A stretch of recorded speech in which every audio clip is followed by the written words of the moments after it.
best for you. And you might even be surprised by how many of the things you love you can still eat once you learn how to make them keto-friendly. That's right, bread, pasta, cookies, and even ice cream all have keto-friendly alternatives. Okay, tip number 2, it's not just the types of food you're eating that matters, but also how much you're eating. Keto foods naturally help to cut your calorie intake, but you're still going to want to keep careful track so you don't accidentally go over your daily limit. Not sure whether you're eating too much? The best way to figure it out is by checking your progress every few weeks.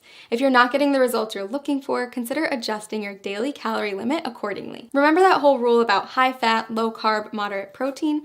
Those are your macronutrients, also known as macros. And in order to keep your body in a state of ketosis, you're going to want to track them. General rule of thumb, eat less than 35 grams of carbs per day.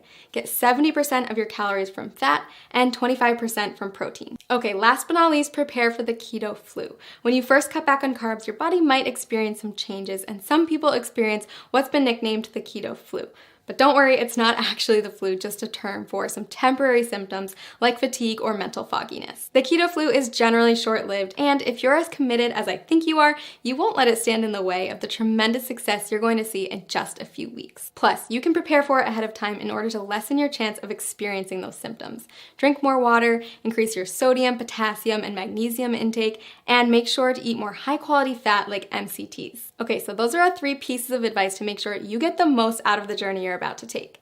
To recap, follow the keto food list as strictly as possible, monitor how much you eat, and prepare for the adjustment period. Most importantly, listen to your body every day and monitor the changes to make sure that the ketogenic diet is the right fit for you. Want to jumpstart your success on keto? Click the link below to get your very own custom keto diet plan and get started today.